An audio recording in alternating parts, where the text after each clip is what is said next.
All right, so I decided to make a quick guide because I found all this very confusing for how unlocks work and everything kind of works for operations.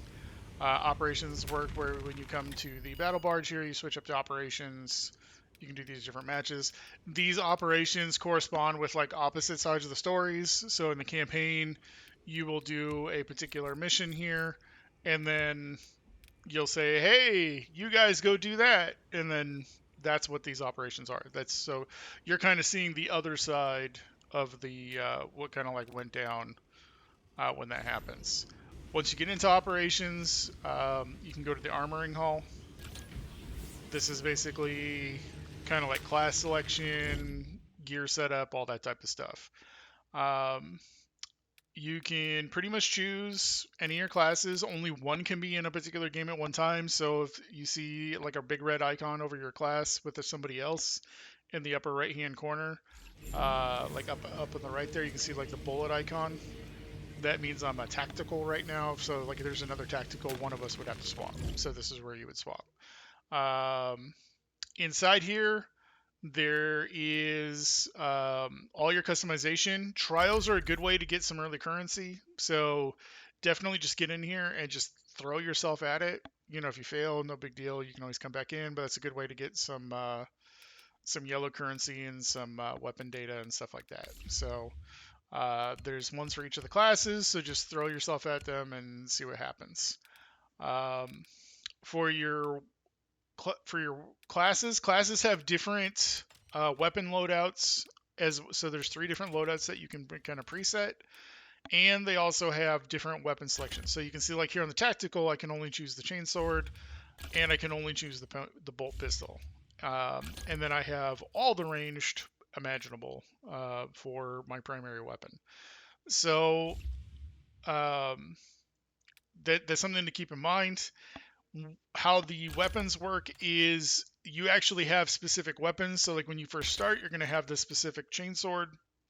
It'll say 0 out of 1300 mastery. When you earn that, you earn a mastery point. And then you spend that mastery point in the perk tree here to choose one of these perks. And how that works is basically you can kind of see, so 1, 2, 3, 3, and 1, 2, 3, 3. And you do have to do that for each of these for this. Now the good news is that if you don't want to, like, let's say, because this one is a block weapon, and that's something to denote. This is a block weapon, means there's no parrying. It's just you block with it. Um, just like there's fencing weapons, and the fencing weapons are only parry. There's no blocking. If you don't want to deal with that, you can actually just spend the data mastery here from missions on that and just completely max it out so you never have to use it. And then that just gives you the perk point. So that's what I did in this case because I didn't want to deal with a block weapon. I just paid for it and got rid of it. Perk trees, you can make a decision. I believe you're supposed to either choose one or the other, but I honestly don't know how this works. I don't know if you can like partially spec into this. It looks like you can. So I don't know. The big thing to note with this is, again, because this only has chainsword, that means when you level this class, you will be leveling this weapon.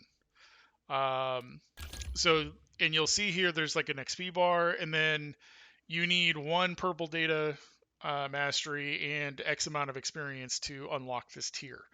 So you will have to go up to like the next level of difficulty to unlock the next set of weapons each time. These correspond with, normal, uh, recruit, whatever, normal, next highest up, and then like ruthless. So you do kind of have to go along for that. But you'll notice because you always have a chainsword, whenever you play tactical, you're gonna like max out your chainsword, and it's like that for a couple of them, where there's just no choices other than you're gonna have that weapon. Same with a sniper. There's no other options but combat knife. Vanguard, there's only knife and chainsword. But like for example, assault, you don't want to level chainsword on this because you're gonna do it on something else. So spend your time using like the hammer because no other class has the hammer. Power fist, only one other class has the power fist. Make sure if you're leveling those other classes, you actually have these other weapons on, so that way you continue to gain experience for those types of things. Because when you play these other classes, you're going to just progress that. Other than that, There is the perk tree. This is what happens when you gain experience. The biggest thing I'm going to notice here is that you see you have to actually buy these unlocks with that yellow currency in the upper right. So if you do kind of what I did, you're not going to have any of this to unlock anything classes. You earn this playing. It's not a big deal. It's just kind of like if you, but you may want to keep a certain amount. So if you have some ideas in mind, you also need them to unlock the weapons themselves. So like if we come here to Thunder Hammer, you can see you need 75 to unlock this next hammer. So I need 150 to unlock the points for this perk tree. So um, even if I were to master the weapons for those, just spend the data on that, I can't really do that. But spending the data and doing those types of unlocks is really nice because, like, when you do go into a new class, like, again, I haven't played Vanguard at all. I already have a master crafted alpha and it's already better. So, kind of makes some of the earlier game a little bit easier in those regards. So that's a big thing to keep mindful in the perk tree. Again, you can only get one of these, so that's another thing. And then we get into the actual armor unlocks and whatnot. So this says achieve victory in 7 missions to unlock this. That's not really accurate. You actually unlock it one at a time as you do these missions. So like you see, like the first thing, the next mission, achieve 1 mission victory. I'm gonna get this helmet. And then when I achieve the next one, I'll get that backpack, right? So it's like it says 7, but that's 7 for the whole set. So to completely max out your drip, 37 missions and everything. For the cosmetics, and this is where I spent the majority of mine, most of my points, is these are basically, if you just put Astartes chapters, so these are all locked thing. You can see this. So like, for example, you can see I have the Imperial Fist unlocked. If we switch that, you can see that it actually does change, like the icon, you can see like the color is yellow, and then I have like the red icon. But here's the thing, when you actually unlock that here, you don't actually unlock red. So unlocking like a full set will give you the cosmetics for that chapter, even if you don't have all the actual individual dyes for that unlocked. And you can kind of see that here. If we go into the custom chapter and patterns, you can actually come into here and you'll see like you won't actually have like that red that it wants to do that yet. But if you unlock it through other ones, you will get it. What I did was I kind of went through and I spent a lot of this, and this is all that yellow script. So it's like, I got the Iron Hands because, that's really cool. And then the Iron Fist, cool. I got PvP colors, for when I do PvP. There's other things. And that's kind of the base game should have the Astartes chapters, the Heretic chapters, and the Unknown Foundings. Where things get different is this is the season pass.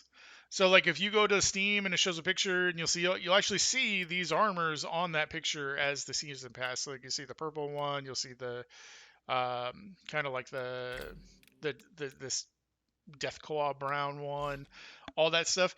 This is the season pass, and you get all sorts of unique things from this. So like for example, here you get the shoulder icon from the Ultramarines.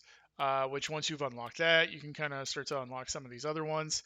These have unique things, like you can see the veteran marking. So you'll see that, and that's where that you can kind of get these armor parts.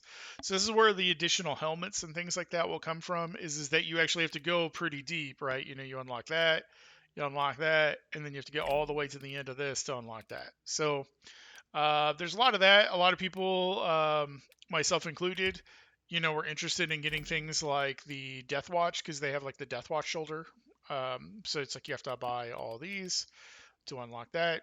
And again, that takes a lot of this yellow currency that you may have from like, watching Twitch or signing up for the account for the first time, that type of stuff.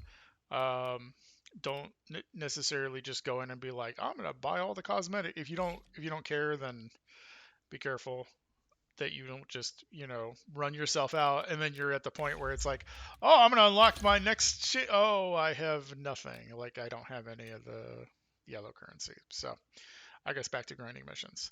So that's kind of like a brief overview. That's how everything unlocks. That's how everything connects together. You will end up playing multiple classes just because of conflicts, unless you're playing with a set crew. Trials are a good place to get it.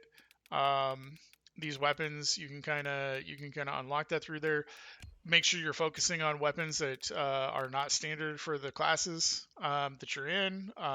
Like, don't worry about chainsword ever. That will be just something you unlock when you work on other classes. That's pretty much it. All right, cool.